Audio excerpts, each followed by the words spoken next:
오늘은 히브리서 5장 11절로 14절 말씀 가지고 견고한 먹거리는 완전한 삶의 것이다, 이런 주제로 말씀을 나누겠습니다. 히브리서 5장은 세 번에 걸쳐서 우리가 설교를 하게 되는데 오늘 마지막 시간입니다. 3분의 1 부분은 사람에게서 취한 대제사장에 대해서 얘기했고요. 두 번째, 세 번째는 멜기세덱의 질서를 따르는 대제사장에 관해서 말씀을 나누고 있습니다. 첫 번째 11절, 그에 관하여 말씀이 내 삶에게 많아도 말로 번역하기 어렵다. 그렇기에 내 삶이 듣는 삶으로 둔하게 된 것이다. 그에 관하여, 이거는 이제 멜기세덱에 관한 얘기를 지금 한다는 얘기죠. 그래서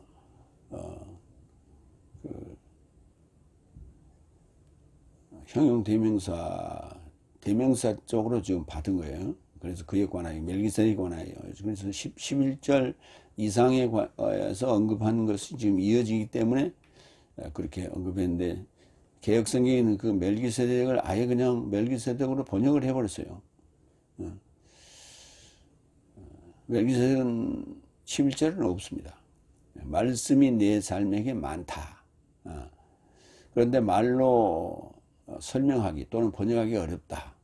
많다는 단어는 폴리스, 번역하기 어렵다는 단어는 디세르메니우토스. 그래서 디세르메니우토스는 한 번 쓰였고요. 많다라는 단어는 뭐 많이 쓰였는데 한 군데 보겠습니다. 마태복음 8장 1절, 그가 산으로부터 내려오시니 많은 무리 삶이 그와 동행하였다. 많은 무리 삶이 그와 동행하였다. 어떻게 알고 왔는지 모르겠어요. 참 오늘날에도 이 매스컴이 발달되어 있는 그런 입장에서는 그래도 이 홍보를 많이 해야 돼요. 근데 당시에는 홍보를 뭐 벽보를 붙이지는 않았을 텐데 어떻게 소문이 어떻게 퍼졌는지 많은 무리들이 그와 동행했다 라고 하는 것을 이제 생각을 하게 되고요. 번역하기 어렵다는 단어는 디세르메뉴토스인데, 듀스 부정접두사와 그 다음에 헤르메뉴어, 번역하다 또는 설명하다. 번역하다로 주로 많이 쓰였어요. 그래서 이제 오늘 본문에 번역하기 어렵다 이렇게 번역을 했는데, 그 두 단어의 합성어로서 여기 한 군데 사용됐어요. 그래서 헤르메뉴 번역하다는 단어 한 군데 보겠습니다. 히브리서 7장 2절, 그리고 아브라함이 모든 삶으로부터 부한 삶을 그에게 나누어 주었다. 실로 번역된 첫째는 의의 왕이요 다음은 살렘 왕 곧 평화의 왕이다. 멜기세덱을 이제 번역을 하면 그 말이에요. 설명하자면, 그러니까 번역하자면 이게 더 와닿죠. 의의 왕 또는 살렘 왕, 살렘 왕이라는 것은 평화의 왕. 그러니까 평화의 왕은 한 번 더 번역을 한 것이죠. 우리말로. 그렇게 설명되었다, 설명하다 또는 번역되었다. 그런 의미로 사용되었습니다. 이어서 그렇기에 내 삶은 듣는 삶으로 둔하게 된 것이다. 그러니까 듣는 삶으로 둔하게 됐다는 말은 설명하기가 어려우니까 설명을 안 했다는 얘기죠. 멜기세덱에 관해서는 그냥 성경이 나온 대로 그냥 읽고 그냥 끝냈어요. 그래서 들어본 경험이 없다는 얘기예요. 둔하다는 노트로스는 게으르다 이런 의미예요. 그러니까 못 들었어요. 그런 얘기예요. 잘 들을 기회가 없었다. 뭐 이렇게 볼 수 있는 거죠. 로마서 10장 17절로 18절, 듣는 삶, 아코에 동사죠. 그러므로 믿음은 들으면서 나며 들음은 그리스도스의 해설로 인함이라. 오로지 나는 말한다. 저 삶이 듣지 않았느냐? 그런즉 적어도 저 삶의 소리가 모든 땅에 이루고자 나갔고 저 삶의 해설삼도 거주지 극단 삶에 이루고자 나갔다. 표면적으로 보자면은 복음은 지구 전체에, 지구촌에 다 퍼졌다는 얘기고, 해설삼도 거주지 극단 삶에 이루고자 나갔다. 이건 맞지 않아요. 흐레마는 그렇게 나가지 않았어요. 근데 이제 두 가지 입장이 있어요. 흐레마가 일반적인 설교 입장에서는 거주지 극단까지 다 갔다 볼 수 있고, 진리적인 하나님의 입에서 나오는 흐레마의 입장은 거기까지 가지 않았죠. 지금도 뭐 도심지에도 다 퍼지지 않았어요. 그래서 제가 지금 유튜브나 우리 홈페이지를 통해서 설교를 올리고 있고, 그리고 페이스북에도 글을 쓰면, 잔글을 쓰면 잘 안 봐요, 사람들이.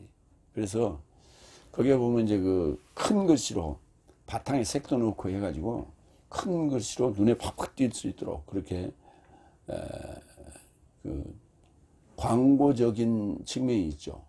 그렇게 박아서 지금 계속 연재를 하고 있습니다.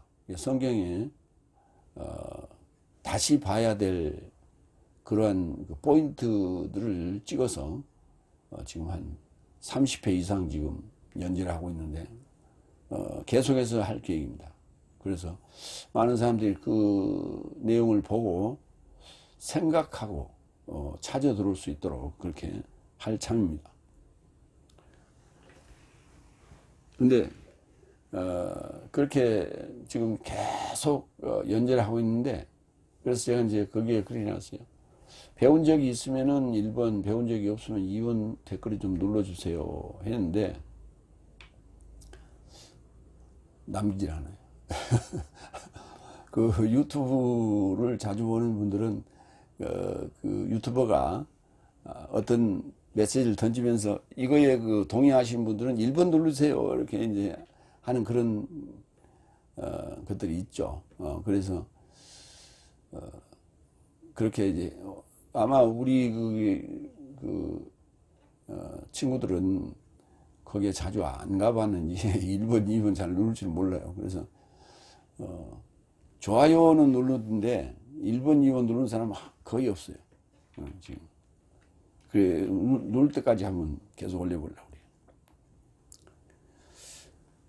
그래요. 히브리서 6장 12절 그 둔하다는 단어, 여기서는 이제 게으르다라고 번역을 했는데, 네 삶이 게으르지 않는 믿음과 오래 참음으로 인하여 연통의 삶을 상속하는 삶의 모방자가 되게 하려 합니다.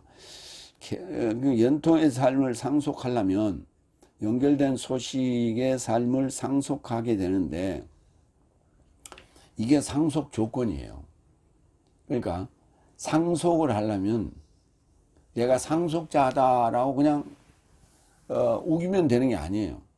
내가 상속자인 것을 족보를 통해서 증명해야 돼요.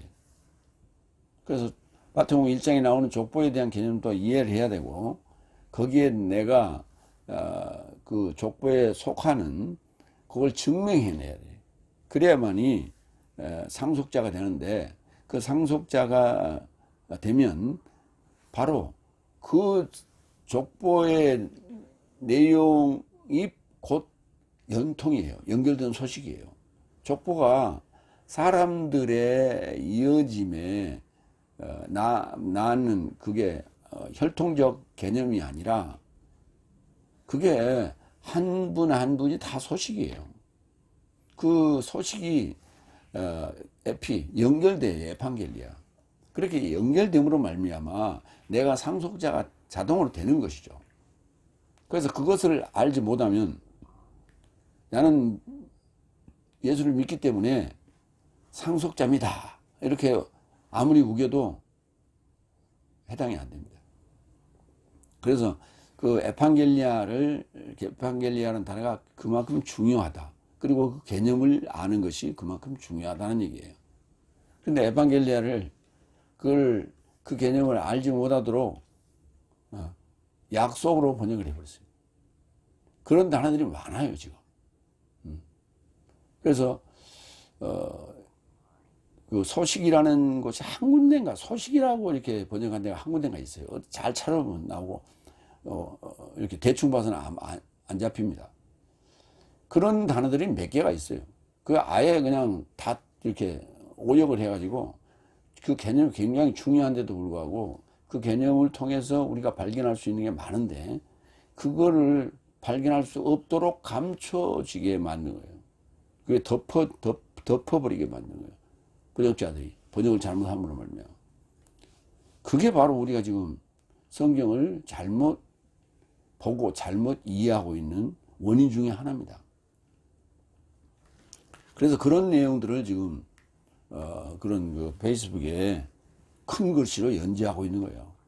그게 그 부분이 지금 생각해야 될 부분이고 그게 지금 일반적 번역 성경으로는 제가 드린 질문에 대해서 거의 질문을 던졌거든요. 그 질문이 해결이 안 됩니다. 그렇기 때문에 질문을 이해를 못할 수 있어요.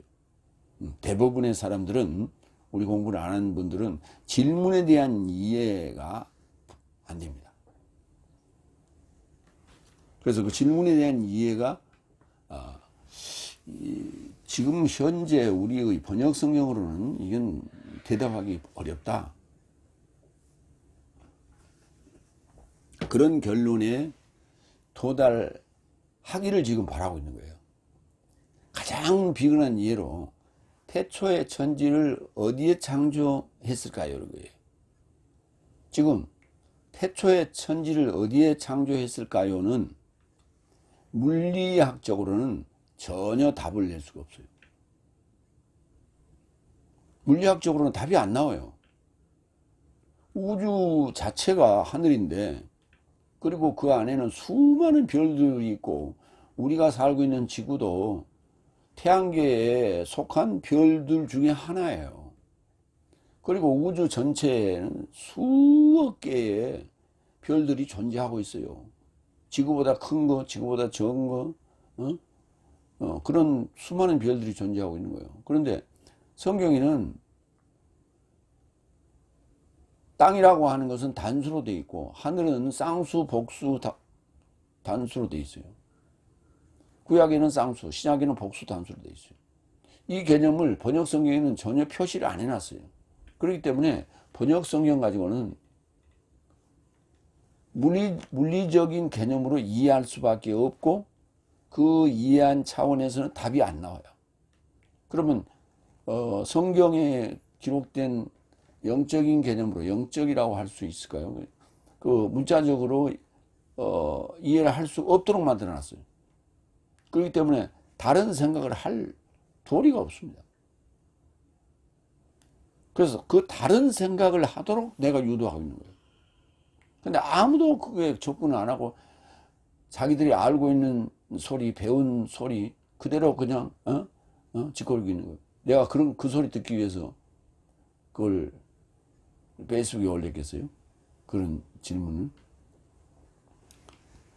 근데 사람들은 알지 못하니까 그럼 알지 못하면은 알지 못한다고 그래야지. 그럼 알지 못하면서 뭐하러 거기다 써놨어요? 그게 무슨 심보냐면 그리스도인들이 아주 나쁜 습관이 있어요. 알지 못하는 것도 아는 척을 해요. 아는 척을 해요. 그래가지고 막 말이 많아요. 그래서 서양 사람들은 모르면 모른다고 그래요. 솔직해. 그래서 잘 모르겠는데요. 좀 알려줘봐요. 알면 좀 알려달라. 그게 솔직한 심정이에요. 근데 그리스도인은 그렇게 솔직하게 자기가 모르겠습니다, 알려주세요 라고 얘기하는 사람들이, 그런 양심적인 사람들이 별로 없다는 거예요. 이게 지금 문제예요. 지금 기독교 교인들의, 예수를 믿는다고 하는 자들의 문제가 여기 있어요. 솔직하지 못해요. 그저 말 되는 얘기 안 되는 얘기 주저리 해서 변명을 하는. 두 번째 되지. 히브리서 5장 12절, 12, 13절. 말씀의 시작의 초보는 미수가요. 의의 말씀에 경험한 자는 당연히 선생이 되어야 한다. 하는 얘기입니다. 그러니까 선생은 이 미수가 초보자들을 교육하는 자가 되겠죠. 당연한 거죠. 근데 아직 초보자가 자기가 선생이라고 오게 된단 말이에요. 껍죽된단 말이에요. 그거를 우리는 얘기하잖아요. 호랭이 없는 고을에 토깽이가 선생 노릇 한다고 그렇게 표현하고 있어요. 그래서 우리 선인들은 그런 경우에 관한 속담들을 아주 잘 만들어 놨어요.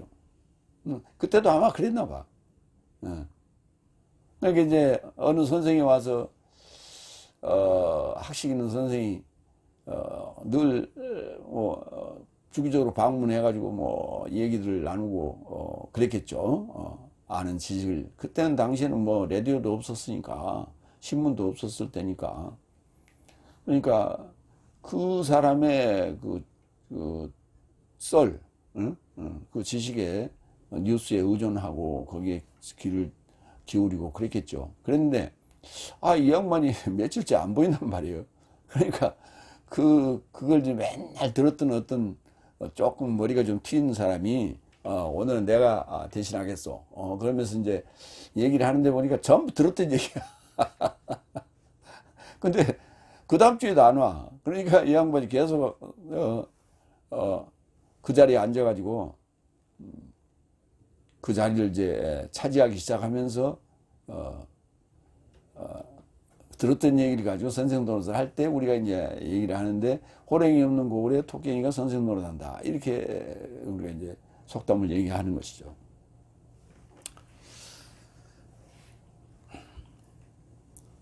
그래서 이제 그런 자들을 우리가 이제 미수가 또는 초보 이렇게 얘기하고 의의 말씀을 경험한 자는 선생이라 한다.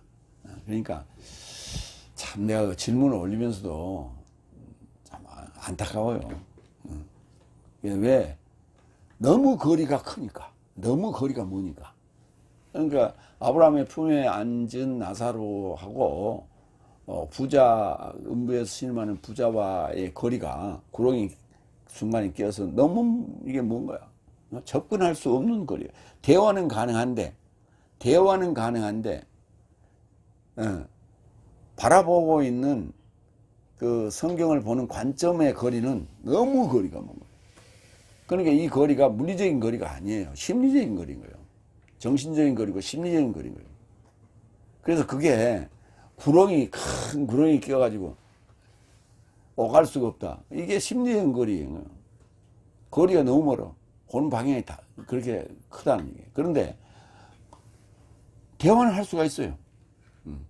대화는 문자로도 할 수가 있고 전화로도 할 수가 있고 주거니 받거니 할 수 있어. 그러나 너무 생각의 차이가 있기 때문에 그래서 표현하고 있는 게 구렁이 끼었다. 그래서 아브라함의 품에 안긴 자는 부활한 자예요. 죽었다가 살아나 부활한 자예요. 그 부활한 자와 그렇지 못한 자와의 사고 관점의 차이는 하늘과 땅 차이예요. 그래서 오갈 수가 없는 거예요. 그걸 경험하지 못한 사람은 그 말이 무슨 말인지 몰라요.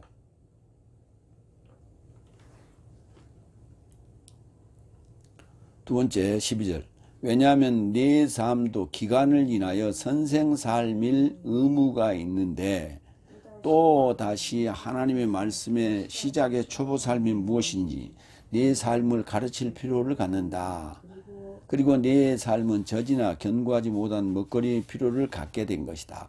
그러니까 하나님의 말씀의 시작의 초보가 무엇인지 네 삶을 가르칠 필요를 갖는다. 이 말이 무슨 말이냐면 창세기 1장 1절에 태초에 천지를 어디에다 창조했다더냐 했을까요? 이거예요. 이게 바로 하나님의 말씀의 시작의 초보가 무엇인지 내 삶을 가르칠 필요가 있다. 그 가르치려면 뭐예요? 물어봐야지. 알고 있는지 모르고 있는지 물어봐야지. 근데 그걸 질문하면 다 아는 척해. 다 아는 척 하는데 내가 거기다 어떻게 가르쳐?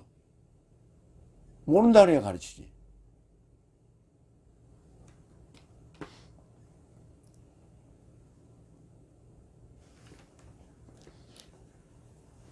그 모른다 소리를 못 하겠으면은 아예 언급을 하지 말고 침묵을 해야지.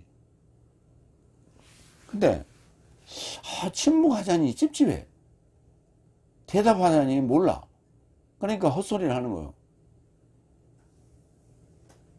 그런 짓을 하지 말라고. 솔직하자고. 그러니까 그것을 묻는 자는 뭔가 의도가 있으니까 묻겠죠. 알고 있기 때문에 묻겠죠. 그러면 알려면 알 의도가 있으면 모른다고 그래야지. 근데 그냥 모른다고 하려니까 자존심 상하니까 뭐라고 짓거리는 거야. 되는 대로 짓거리는 거야. 그러면 누가 가르쳐 주겠어? 우는 자에게 젖준다 그랬어요. 울지 않은데 어떻게 젖줘? 다 안다고 하는데, 안다고 뭐라고, 주저주저 하는데, 거기다 대놓고, 내가 가르쳐 드리겠습니다. 라고 얘기할 필요가 있어요? 모른다고 자기 심정을 솔직하게 얘기한다는 것은 받아들일 용의가 있다는 거예요. 배울 용의가 있다는 거예요.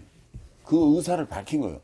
그러니까 세 가지가 있는데 침묵하는 자가 있어요. 침묵하는 자는 어떤 대답이 나오는지 보자. 어떤 또 다른 또 질문이 나오는지 보자. 이렇게 관망하는 거고, 관망하는 그런 그룹이고, 뭔가 주저리 거기 떠드는 자는 지기 싫어서, 자존심 상해서 하는 거고. 그래서 그 사람은 배우고 싶은 마음이 없는 거예요. 그러니까 배우고 싶은 마음이 없어. 관망하는 자는 답이 어느 쪽으로 기울느냐에 따라서 이쪽으로 갈까 말까 이렇게, 이것도 배우고자 하는 그 심정도 관망하는 거예요. 그러나 모르겠다, 가르쳐달라 하는 자는 배우고자 하는 심. 굉장히 중요한 얘기예요. 근데 선입견을 갖고 있어. 네가 뭘 알겠어. 항상 상대를 무시해.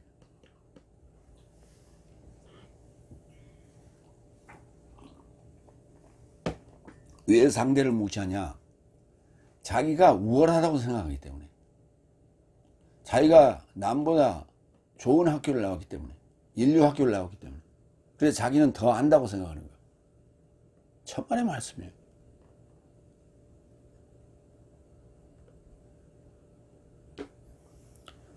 왜냐하면 내 삶도 기간을 인하여 선생 삶일 의무가 있다는 거예요. 그러니까 기간을 인하여, 이 기간을 인하여라는 게 크로노스예요. 그러니까 어떤 일정 기간이 지나면 그런 얘기예요. 일정 기간이 지나면 선생이 당연히 되는데 그 말이에요. 선생 삶일이라는 것은 이제 에이미 동사가 부정사로 쓰였어요. 선생 삶이 선생 삶이 될 의무를 갖는다. 그런데 그 에이미 동사가 부정사로 쓰이는데 그게 그렇게 수동태로 쓰이지 않았기 때문에 선생 삶일 이렇게 표현했어요. 그 다음에 의무가 가졌다. 의무 또는 빚졌다는 얘기죠. 그러니까 일정 기간이 지나면 당연히 선생이 돼야 된다는 얘기. 그건 신학교를 나왔기 때문에 선생하라는 얘기. 그런 개념이 아니에요. 성경에서는. 당연히 선생이라는 게 뭡니까? 먼저 나왔다는 거예요. 먼저 나왔다는 거예요. 그러니까 농부들의 선생이 따로 있습니까? 농촌 지도사가 선생입니까? 그건 새로운 어떤 지식들을 보급하고 홍보하고 그 다음에 잘못된 어떤 지식을 지도해주는 그런 역할을 하는 게 농촌 지도소예요. 그러면 농사를 그러면 잘 짓냐, 그 사람이? 천만에. 농사를 잘 짓는 게 아니에요. 그냥 공부일 뿐이에요. 근데 그 농사를 잘 짓는 농부는 아주 어렸을 때부터 아버지를 따라다니면서 같이 일을 도왔고 배워서 잔뼈가 굵어진 사람이에요. 그래서 그 사람이 농사에 대해서는 선생이에요. 그래서 동네에서 이제 나이 든 농사꾼 어른이 계신다면 젊은이들이나 아니면 중간쯤 되는 분들은 뭔가 이럴 때는 어떡하지? 벼가 좀 이상한데 밭에 갔더니 뭐가 작물이 좀 이상한데 근데 답이 안 나온단 말이에요. 그때는 그분을 찾아가죠. 어르신 2차 2차에서 논에 갔더니 벼가 이러이러합니다. 이럴 때는 이게 무슨 증상입니까? 라고 묻는단 말이에요. 아 그래요. 그거는 어떠한 것이다. 경험이 있으면 얘기하고 경험이 없으면 글쎄 나도 잘 모르겠는데 이렇게 되는 거죠. 그래서 농사 짓는데 선생이 따로 있는 게 아니에요. 경험이 많은 사람이 선생이에요. 그래서 그분이 동네에서 그 농사에 관한 모든 내용들을 상담해주고 어드바이스 해준단 말이에요. 그런 얘기를 하고 있는 거예요 지금. 우리 그리스도인들도 장성해지면 당연히 선생노릇 하는 거예요. 신학교 나왔다고 선생하라는 얘기. 그런 거는 이제 그건 우리가 이제 점점 이게 조직화되고 제도가 되니까 이렇게 된 것이지. 예전에 초기에 우리나라에 신학교가 없을 때 누가 선생 노릇했어요? 먼저 받은 자가, 먼저 배운 자가 선생 노릇 당연히 했죠. 그러나 조직이 점점 커지다 보니까 신학교라고 하는 제도를 만들어서 거기에 졸업한 자가 학문적으로 공부한 자가 체계적으로 공부한 자가 선생 노릇을 해라 이렇게 지금 하고 있는 것이고 평신도들은 거기에 그냥 순응하고 있는 거예요. 그들도 선생 노릇 해야 돼요. 그런데 그런 의무를 지금 다 하고 있지 않다는 거예요. 선생이라는 단어는 디다스칼로스 의무 또는 빚이다라는 단어는 오페일로입니다. 데살로니가전서 5장 1절로 2절 기간에 대해서 보겠습니다. 그러나 형제 삶이여 기간 삶과 때 삶에 관하여 네 삶에게 기록될 필요를 갖지 않는다. 그러면 기록될 필요가 없다는 얘기는 알고 있다는 얘기 아니에요. 근데 그 뒤에 뭐라고 했냐면 2절에 왜냐하면 주의 날이 밤 안에 도둑같이 이처럼 온다는 것을 네 삶 자신이 정확히 알아본 것이다. 그러면 기한은 뭐고 때는 뭐냐 이 말이에요. 바로 주의 날이 어느 기한 얼마만큼 기한이 지나면 주의 날이 온다는 그리고 어느 때에 온다는 그 얘기예요. 그 때와 그 기한에 관한 얘기를 하고 있는 거죠. 근데 여기 지금 크로노스라는 단어 이걸 기간 또는 기한으로 봐야 되는데 둘 다 때로 보는 거예요. 이게 뭐 사람이 때냐 하나님이 때냐. 나는 그래서 그 철학에서는 뭐라고 하느냐. 그리고 철학자들의 그 내용을 찾아봤더니 그것도 똑같이 때로 언급하고 있어요. 둘 다. 그러니까 철학도 지금 변질이 돼가지고 그리스의 철학을 이게 헬라어거든요. 이게 그리스어고 그리스어의 원천을 둔 철학이 그대로 이렇게 발전해 온 게 아니고 중간에 기독교하고 혼합이 돼가지고 짬뽕이 돼서 그 기본 뜻을 잃어버렸어요. 그래갖고 지금 철학은 여기 쪼그라들었고 신학은 이만 커졌거든요. 그러니까 신학에서 얘기하는 그 쪼로 다 이게 변질돼 가지고 크로노스도 때 카이로스도 때 이라고 있어요. 그러니까 뭐 크로스 체크가 안 돼요. 그러면 이걸 어떻게 찾아냈습니까? 사전적 의미 중에서 분명히 카이로스와 크로노스가 다를 것이다라고 하는 그 요소를 찾아보고 그 기간이라는 그 언급이 있는 것을 끌어내 가지고 본문을 전부 적용해 보는 거죠. 본문을 개역 성경을 일단은 훑고 그 다음에 두 번째는 원전을 전부 훑는 거예요. 개역 성경은 아무리 해보니까 좀 안 맞는 것 같아요. 그러니까 원전으로 들어가는 거예요. 그러니까 원전으로 들어가서 다 훑어보니까 아하, 기간이나 기한으로 보는 게 맞겠다 라고 하는 그 맥락을 찾아낸 거예요. 근데 지금 일반적으로 얘기하는 맥락을 보고 저게 맞을 것이다 라고 하는 단어 중에 이제 또 하나가 뭐냐면 아까 얘기했던 그 에반겔리아. 그 맥락이 전부 약속으로 되어 있기 때문에 연결된 소식이라는 개념으로 볼만한 맥락이 없어요. 개역성경에서는. 그렇기 때문에 개역성경에서는 찾을 길이 없고 한 군데가 소식으로 되어 있다 보니 그게 소스예요. 그리고 원전을 가보니까 원전에서는 연결된 소식이라는 맥락으로 그걸 적용해서 맥락을 훑어보니까 그게 맞는 거야. 그러니까 원전을 볼 수 있는, 해석할 수 있는 능력이 없으면은 한쪽밖에 안 돼요. 반팽이. 그걸 반쪽이라 그래. 반쪽. 개역성경 반쪽. 그냥 반팽이에요. 그러니까 원전을 볼 수 있는 능력이 있느냐 없느냐가 하늘과 땅 차이인 거예요. 디모데후서 1장 11절.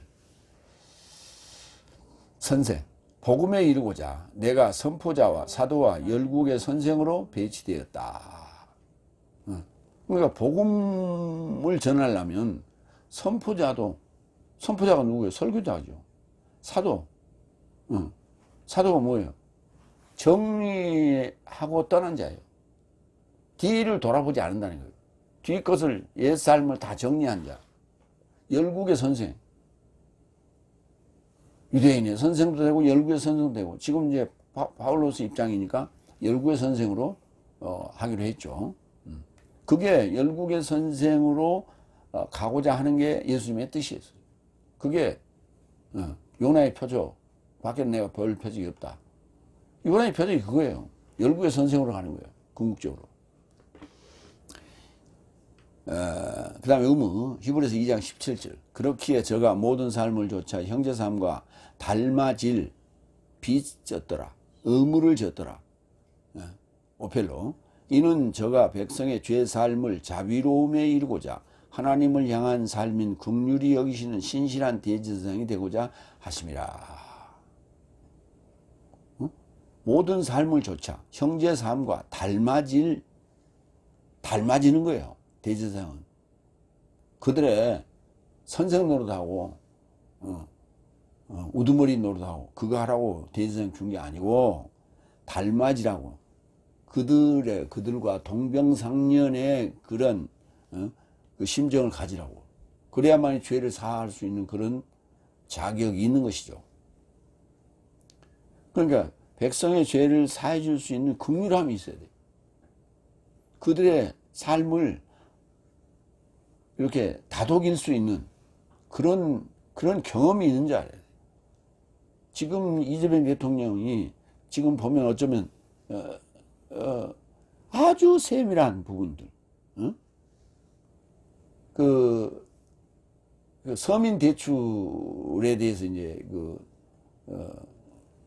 재무부 쪽에서 얘기를 하니까 이 대통령이 이렇게 묻더라. 서민대출 이자가 얼마예요? 15.5%를. 아니 그게 고리대금업자 사채보다는 싸지만 그 겨우 500만 원, 1000만 원 빌리는 그런 서민들, 영세업자들 이런 사람들이 그거 다시 빚 갚기도 힘든데 이자가 15몇 %면 그럼 무슨 수로 그걸 갚냐고. 그러면 아예 대출을 해주지 말더니. 그러니까 피부에 와닿는, 우리 국민들이 볼 때는 정말 피부에 와닿는 거예요. 그게. 우리도 간혹 그런 경험을 합니다. 서민대출이라 그래가지고 가서 뚜껑을 딱 열어보면 이자가 한두 푼이 아니에요. 그러면 이제 그렇게 이자를 높여놓은 것은 이런 거죠. 은행에서 우리는 손해볼 수는 없어. 정부에서는 대출해 주라는데, 서민대출 해 주라는데, 우리는 손해볼 수는 없어. 그러니까 떼일 걸 예상하고 이자를 높이는 거예요.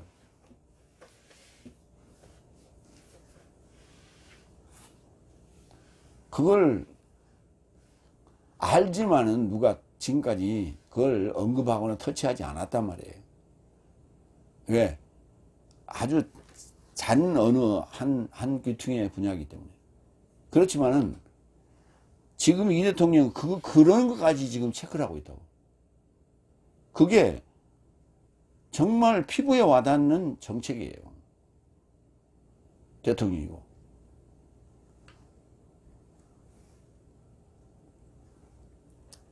대제사장이라면 그래야 된다는 얘기입니다. 이어서 또다시 하나님의 말씀의 시작의 초보가 무엇인지 네 삶을 가르칠 필요를 갖는다. 당연히 그런 선생이 돼야 될 의무가 있는데 선생이 안 돼 있다면 무엇부터 가르쳐야 돼? 말씀의 시작의 초보부터 가르쳐야지. 말씀의 시작, 말씀은 로고스고 시작은 아르케고 초보는 스토이케이온이고 이걸 초등학문으로 번역했어요.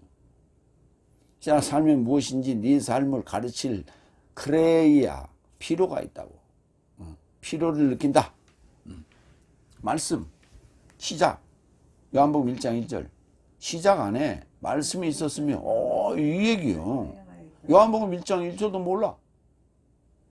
요한복음 1장 1절에 하나님 말씀은 하나님을 향하여 있더라.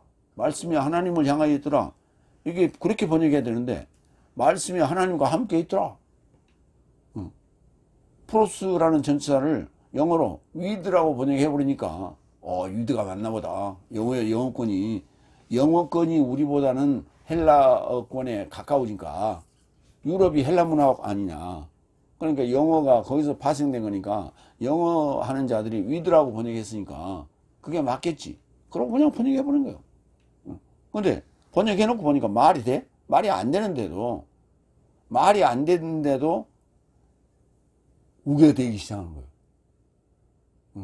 그러니까 전부 우겨댄다는 말이 무슨 말이야? 다 거짓말이거든. 변명이거든. 지금 요한복음 1장 1절 목사님들한테 물어봐. 다 변명하고 있어. 나는 모르겠습니다라는 사람 한 사람도 없어. 거기에 무슨 삼위일체가 들어가고 뭐가 들어가고 난리가 나. 그럼 삼위일체에 대해서 설명하라면 또 모른대. 그게 무슨 놈의 설명이냐고. 근데 해. 왜? 목사니까. 자존심 상하잖아.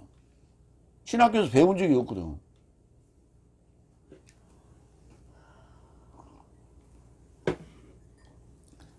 딱 그 얘기예요. 말씀은 하나님을 향하여 있더라. 그리고 말씀이 하나님이시더라. 아니 말씀이 하나님인데 말씀은 하나님을 향하여 있어야지. 어떻게 말씀이 하나님과 함께 있어. 유일신을 믿는다며. 삼일체는 그게 유일신이지 삼신이요? 삼신론이요? 삼위삼체가 삼신론이지. 말 같지 않은 소리를 해. 골로새서 2장 20절 초보. 그런즉 네 삶이 세상의 초보 삶으로부터 세상적인 것이 초보요. 세상적인 것이 초보. 세상의 초보 삶으로부터 그리스도와 함께 죽었으면 어떻게 세상 안에 살고 있는 것처럼 칭령받느냐. 그러니까 세상의 초보로부터 그리스도와 함께 죽었으면 이제 초보가 아닌 거예요. 그런데 세상 안에서 살고 있는 것처럼 그 칭령을 받느냐고. 거기에 호응하느냐고.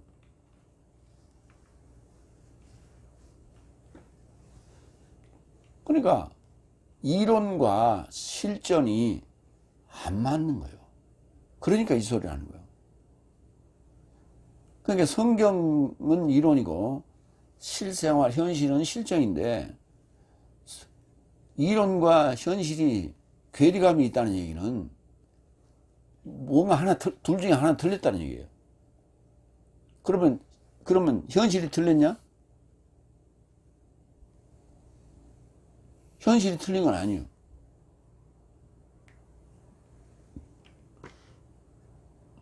왜? 오늘 또 우리가 살라니까 밥 먹어야 돼. 밥 먹으려면 어때요? 농사 지어야죠. 우리 도시 사람 농사 지을 수 없잖아. 그러니까 쌀을 사와야 돼. 그럼 뭐가 필요해? 돈이 필요하잖아. 그러면 일을 해야 하면 돈이 나오잖아. 그런데 성경은 뭐라 그래요?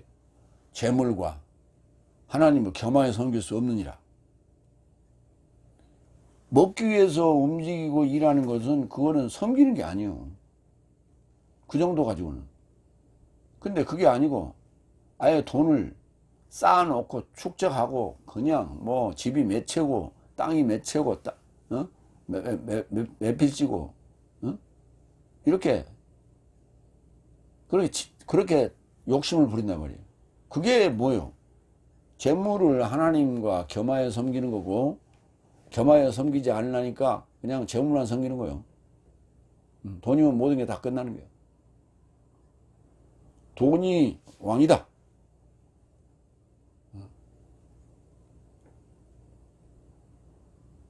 우리는 신뢰한다. 하나님 안에서, 신 안에서 무엇을? 달러를.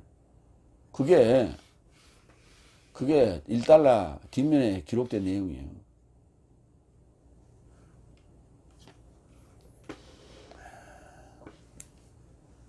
그러니까 제대로 안 가르치면 괴리감을 느낄 수밖에 없는 거예요.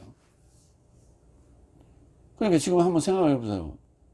돈을 섬기지 말라. 그래놓고 안수집사와 교회에서 안수집사와 장로가 되려면, 권사나 장로가 되려면 돈 없으면 안 시켜줘. 돈 없으면 안 시킨다고. 평생 해도 장로 안 돼. 아무리 믿음이 좋아도. 요한일서 2장 17절, 27절. 그리고 내 삶은 그로부터 기름 부음을 받은 취한 바 그가 내 삶 안에 머무나니 누군가 네 삶을 가르칠 필요를 갖지 않고 오히려 그의 기름 부음이 모든 삶에 관하여 내 삶을 가르치는 것 같이 또한 그는 참되고 거짓이 없으니 또한 네 삶을 가르치신 그대로 그 안에 머물 것이다. 그러니까 진리를 가르치는 게 기름 부음이에요. 근데 기름 부음이라는 단어가 크리스토스거든. 그 다 영어나 동의어란 말이에요. 기름 부음이라는 단어를 헬라어로 옮기면 크리스토스예요. 크리스토스가 누구예요? 크리스토스 예수지. 그러면 크리스토스 예수 안에 있다는 것은 뭐예요? 기름 부음 받았다는 거예요. 기름 부음 안에 있다는 거예요. 아니 뭐 올리브유를 갖다가 머리에다 부었다는 얘기예요? 그게 아니잖아. 기름 부음이 곧 가르침인데 뭘 가르치는 거예요? 그리스도의 사상, 그리스도의 생각, 그리스도의 의도를 가르치는 거예요. 그러면 그걸 가르쳤으면, 그걸 배웠으면, 응? 아니 대학교에서 경제학을 공부했으면 경제 쪽으로 취업을 하는 거고, AI를 공부했으면 AI 업체로 취업하는 거고, 공학을 배웠으면 공학 쪽으로 취업하는 거고, 그런 거 아니에요? 그래서 배운 대로 그걸 가서 자기 직업에 적용해서 써먹어야 되는 거 아니에요? 기름부 크리스토스를 공부했으면 크리스토스를 갖다가 선생노릇 해야 할 거 아니에요? 그런 얘기예요. 이어서 그리고 네 삶은 젖이나 견고하지 못한 먹거리의 필요성을 한다. 젖이나 먹고 그래서 우리가 이제 주로 이제 주먹세계에서 하는 얘기들. 야, 젖이나 좀 더 먹고 와. 엄마 젖 좀 더 먹고 와. 아직 어리다는 얘기. 아직 어리다는 얘기. 그러니까 너 끼워주지 않는다는 거죠. 젖 좀 더 먹고 와. 그래서 아래에서 더 훈련 받고 그러고 올라와. 그러니까 군대로 얘기하면 이등병이라는 얘기예요. 훈련병. 젖 갈라. 갈라.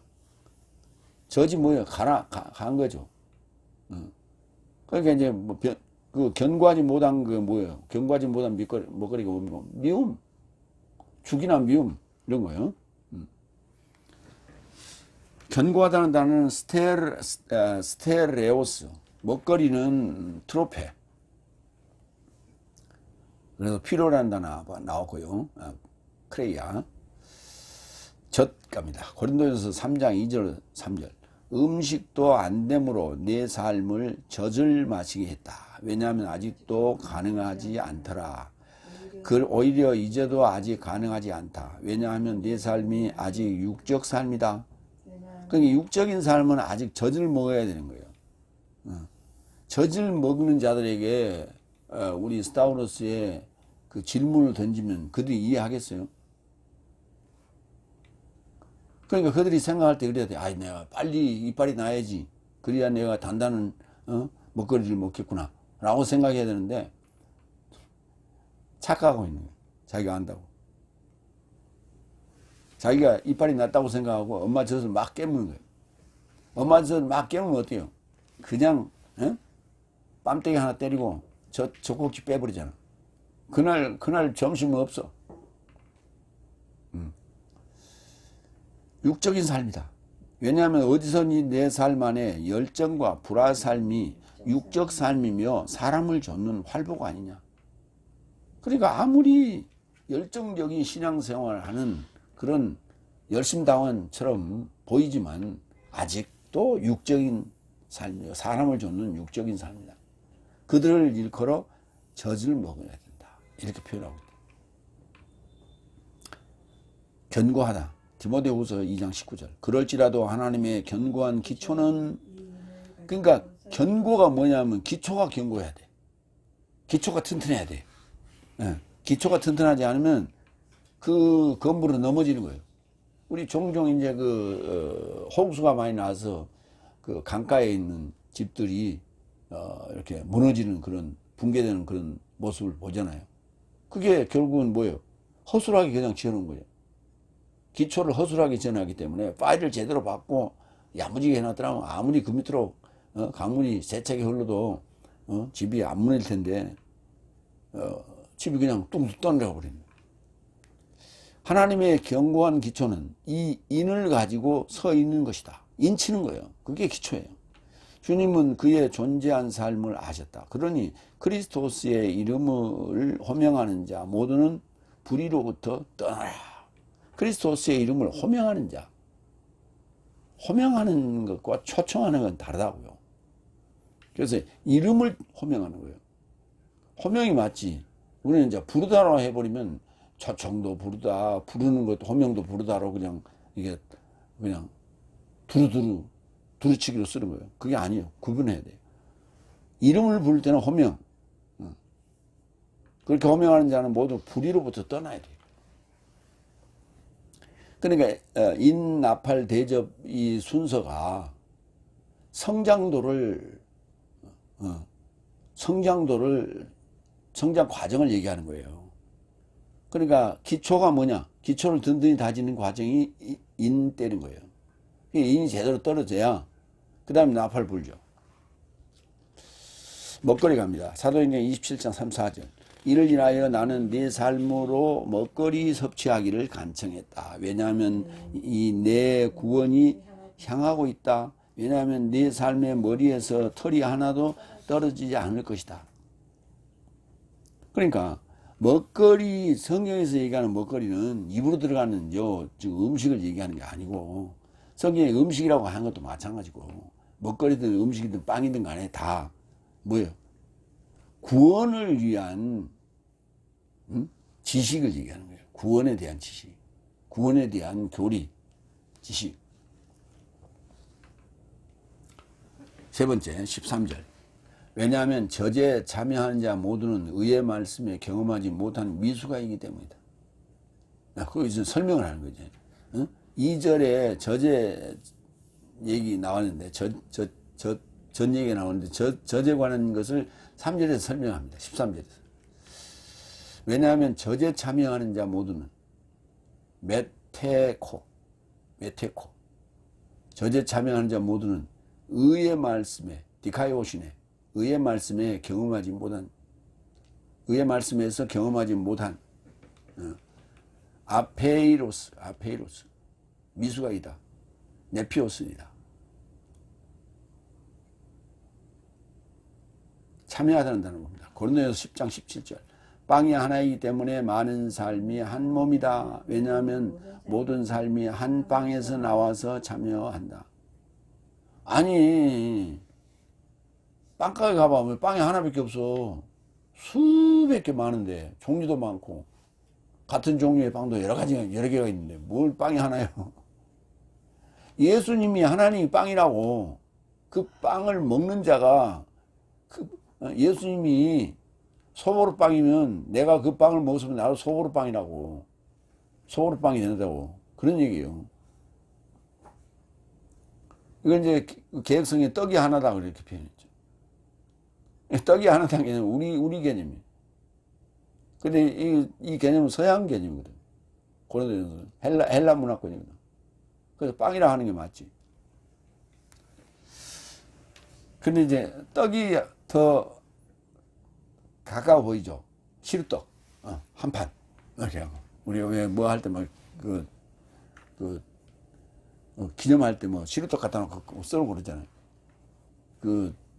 서양은 이제 케이크 자르는데, 우리는 이제 그 대신에 시루떡 갖다 놓고 하잖아요. 그러니까 한 떡 더 같은 느낌이죠.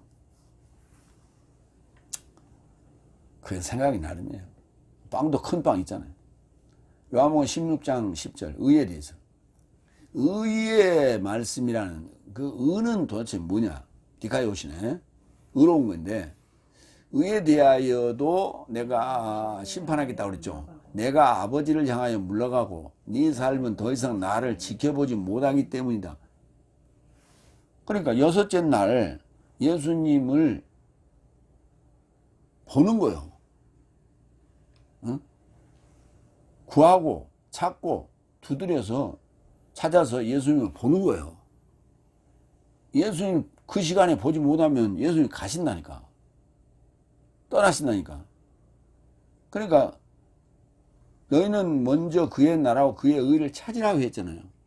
그 의를 찾으라는 얘기가, 그 의가 누구예요? 예수님이라고. 근데 내가 아버지를 향하여 물러가 버리면 나를 못 찾잖아. 그게 의에 대해서 심판받을 거예요. 의를 찾으라고 분명히 마태복음 6장 33절에 네 삶은 먼저 그의 나라와 그의 의를 찾으라 해놨는데 나를 찾지 않았다. 나를 안 봤냐? 봤는데도 나를 찾지 않았어.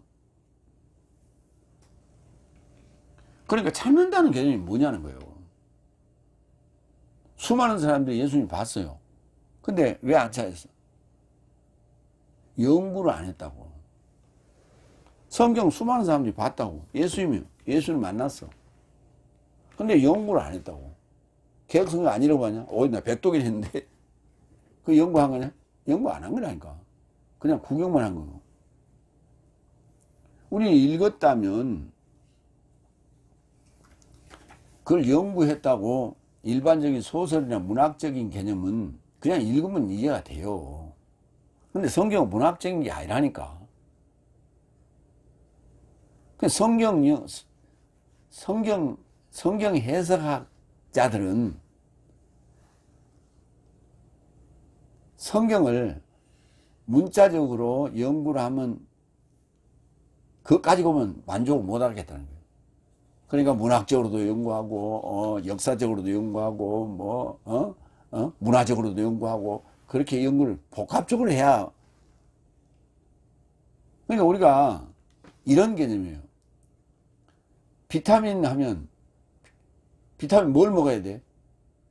글쎄, 낱개로 따로따로 먹으려니까 양도 많고 귀찮고, 그러니까 아예 그냥 종합 비타민 하나 먹으면 끝나지.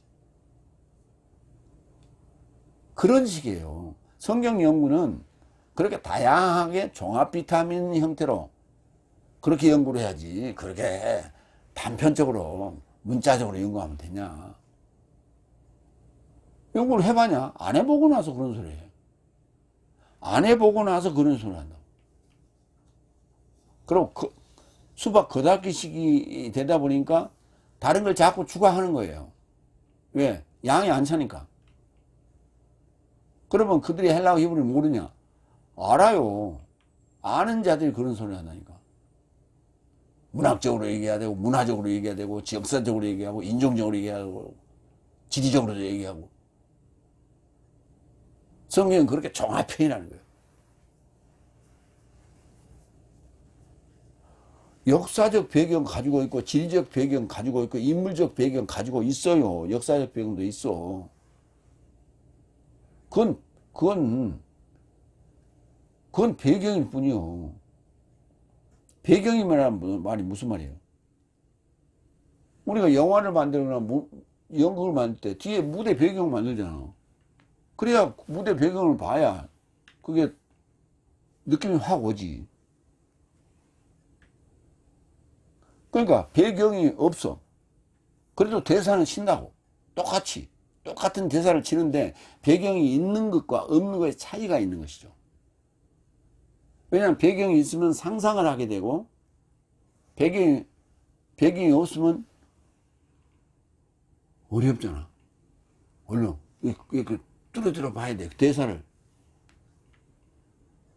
그래서 그 대사 치는데 그것을 더 효과적으로 이해하기 쉽게 해서 배경을 넣은 거예요. 성경은 기록을 위해서는 배경을 뒀어. 갈대아 우르를 떠났어. 말씀을 주셔서 아브라함과 그의 가족들이.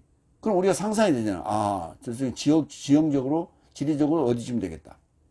그리고 지금 떠나간 데가 어디쯤 되겠다. 하란이란 말이야. 거기서 어디로 갔어요? 또 가나안으로 들어가잖아. 아, 이렇게 들어갔구나. 상상을 할 수 있잖아. 이게 배경이에요. 근데 그 배경은 이해했는데 그건 목적이잖아. 목적이 아니잖아. 배경은 목적이 아닌 거예요. 그 목적을 이해하려면 뭐 해야 돼요? 거기에 쓰인 문자를 이해해야지. 문자는 놔두고 줄거리면 그냥 배경을 본다는 건 배경은 줄거리 속에 배경이 들어있는 거예요.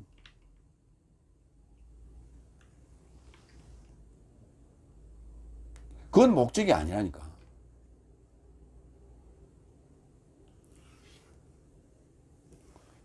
의에 대하여라고 하는 것은 뭐라고요? 마태복음 6장 33절 네 삶은 먼저 그의 나라와 그의 의를 찾으라고 했던 이거를 안 하고 예수님이 왔다 가버리고요. 버스가 지나가 버렸다고. 그러니까 우리가 그러잖아. 버스 지나간 다음에 손 들면 뭔 소용이 있어. 버스가 다시 바코에서 오냐? 기회가 있을 때 잡아야지. 기회를 놓치고 난 다음에 후회하는 무슨 의미가 있냐 이 말이에요. 그러니까 때와 시기를 때와 기한을 모르면은 이런 현상이 온다고 하는 얘기예요. 경험하지 못했다는 단어가 아페이로스인데 알파 부정 알파 더하기 페이라 시련 또는 시험이에요. 시련을 겪어보지 못했다. 시험을 겪어보지 못했다. 그러니까 경험하지 못했다는 얘기예요. 경험하지 못했다. 하모스였어요. 그래서 페이라 봅니다. 페이라가 아니라 미수가로 동합니다. 고린도전서 13장 11절 내가 미수가로 있을 때엔 미수가처럼 말하더니 미수가처럼 사고하더니 미수가처럼 계산하더니 그러나 사내가 되었을 때는 미수가 삶을 폐지한 것이다. 아니 결혼해가지고도 아직도 학교 앞에 문방구에 가서 불량식품 사 먹어요? 그런 짓 안 한단 말이에요. 어른이 됐으면 어른처럼 행동해야지. 세 번째 대지 갑니다. 히브리서 5장 14절 견고한 먹거리는 완전한 삶의 것이다. 오늘 본문 주제와 같습니다. 네 번째 14절 그러나 견고한 먹거리는 완전한 삶의 것이니 좋거나 악한 것의 판단을 향하여 연습을 인하여 훈련받은 총명 삶을 가진 것이다. 지난번 번역해 놓은 것하고 좀 차이가 있을 거예요. 순서가 좀 뒤바뀌었을 거예요. 그러나 견고한 먹거리는 견고하다는 단어는 했죠. 먹거리 트랩에 또 했고요. 완전한 삶의 것이다. 텔레이오스. 이 텔레이오스하고 텔레오하고의 그 관계를 보면 완전하다와 완성을 구분해 놨어요. 그래서 이 텔레이오스는 완전한이라는 형용사예요. 그렇게 보시면 됩니다. 그래서 텔레오하고도 관계가, 텔로스나 텔레오하고도 관계가 있는데 그 가까워요. 가까이 같이 다 모여 있어요. 동의어들이 다 가까이 모여 있는데 완전하고 그 다음에 완성이 그 다음에 돼 있어요. 그래서 완성한 그룹이 있고 완전한 한 그룹이 있고 따로 있습니다. 예, 완전에 해당됩니다. 고린도전서 14장 20절 형제 삶아 감정 삶에는 훈육아가 되지 말고 오로지 악에는 미숙아가 되라. 그러나 감정 삶에는 완전한 삶이 되어라. 그러니까 훈육아는 지금 아직 미숙아 위에 단계예요. 미숙아는 아직 어리다는 얘기고 훈육아는 지금 배우는 학생쯤이고 완전한 자는 학교 졸업한 자고 뭐 그런 개념이에요. 그러니까 감정 삶에는 완전한 삶이 되어라. 이어서 좋거나 악한 것의 판단을 향하여 연습을 인하여 훈련받은 총명 삶을 가진 것이다. 좋다는 단어는 칼로스, 악하다는 단어는 카코스, 판단이라는 단어는 디아크리시스, 연습은 헥시스, 훈련받았다는 얘기는 김나주, 총명인 단어는 아이스테리온, 중성명사입니다. 좋다. 마태복음 7장 17절 이와 같이 모든 선한 나무는 좋은 열매를 행하고 좋다는 것은 결과예요. 좋은 열매를 행하고 부패한 나무는 나쁜 열매를 행한다. 그렇죠? 악한 것 로마 12장 17절 아무에게도 악한 것을 대신하여 악을 떼어주지 말라. 악을 떼어준다는 얘기는 악도 어떻게 보면 악한 것을 대신하여 악을 떼어주지 말라. 그것도 어떤 결과적인 측면이에요. 모든 인간 삶 목전에서 좋은 삶을 예견하라. 이거 좋다는 단어가 나옵니다. 로마 14장 1절 그래서 네 삶은 연약한 자를 논쟁 삶의 판단에 이르고자 말고 믿음으로 용납하라. 연약한 자는 믿음으로 용납하라. 판단에 이르고자 말고 판단하지 말고 그 말이에요. 판단. 아까 디아크리시스 좋거나 악한 것의 판단을 향하여 연습을 인하여 그러니까 악한 것과 좋은 것을 판단하려면 그 말이에요. 연습을 인하여 훈련받은 총명한 삶을 갖고 있어야 돼요. 그냥 총명이 아니라 연습을 인하여 훈련받은 총명을 갖고 있어야 돼요. 그래야만이 좋거나 악한 것을 판단할 수 있다. 그런 얘기예요. 참 어렵게 써놨어요. 로마 14장 1절 했고요. 디모데전서 4장 7절 불경스럽고 낡아 빠진 신화를 거절하고 경외를 향해 자신을 훈련하라. 그렇죠. 좋은 이 경외나 좋은 것은 훈련을 해야 돼요. 연습하고 훈련해야 돼. 안 그러면 그런데 나쁜 습관은 훈련 안 해도 돼요. 나쁜 습관은 훈련 안 해도 돼요. 그러니까 어린아이들이 말을 배울 때 놀이터에 가서 배워온 게 뭐냐면 욕이에요. 제일 먼저 배우는 게 욕이에요. 제일 먼저 배우는 건 엄마 집안은 사회적인 동물로서 사회적인 인간으로서의 그 첫걸음이 뭐냐? 놀이터에 가는 거예요. 그러니까 놀이터에 가거나 아니면 유치원에 가서 배워온 게 뭐냐면 욕 배워가요. 그건 나쁜 거거든요. 좋지 않은 건 그냥 금방 배워요. 왜? 상대가 나한테 욕을 하는 것을 내가 알아듣는다니까. 그걸 알아들어요. 그래갖고 그것이 딱 이렇게 박힌다니까. 그래갖고 안에 있다가 어느 순간에 그게 나와요.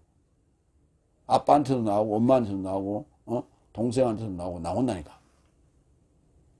그건 자기가 받았다는 얘기예요. 욕을 먹었다는 얘기예요. 그러니까 우리가 욕을 들었다 이렇게 표현하지는 않고 욕을 먹었다, 욕을 들어 먹었다 이렇게 표현하잖아요. 그러니까 먹었다는 얘기가 성경에서 많이 나오는데 그 먹거리, 양식 또는 빵 이런 것들이 다 먹거리인데 그게 뭐냐면 먹으면은 안에 있다가 나온다니까 어느 순간에. 그게 좋은 게 아니라 나쁜 게 주로 그렇게 나와요. 그래 좋은 거는 잘 안 나와. 그러니까 그거는 뭐예요? 훈련하고 연습해야 돼. 자꾸. 사랑합니다. 감사합니다. 이거 자꾸 연습해야 돼. 그런 얘기입니다. 청명 또는 이해. 예. 빌립보서 1장 9절. 청명은 또 한 번 쓰였어요. 청명은 중성명사고 오늘 나오는 빌립보서 1장 9절에 이해라는 단어는 여성명사예요. 그래서 동사 한 번 쓰이고 여성 한 번 쓰이고 중성 한 번 쓰였어요. 그래서 오늘 여기 여성명사 쓰인 데를 빌립보서 1장 9절을 보겠습니다. 그리고 나는 이것을 내 삶의 사랑이 여전히 인식과 모든 이해 안에서 더더욱 풍성하게 하려고 기도한다 할 때 아스테시스라는 같은 동의어 중에 아이스테리온의 동의어인 아이스테리온은 중성명사, 아이스테시스는 여성명사. 다 한 번씩 쓰였어요. 그래서 빌립보서 1장 9절 거기는 이해라고 있어요. 청명 또는 이해. 견고한 먹거리는 완전한 삶의 것인데 그것은 훈련하고 연습하고 훈련해야 돼요. 그래서 좋은 것과 악한 것을 판단하는 거예요. 디아크리시스 하는 거예요. 판단. 이게 판단이에요. 그 다음에 크리시스는 판결이에요.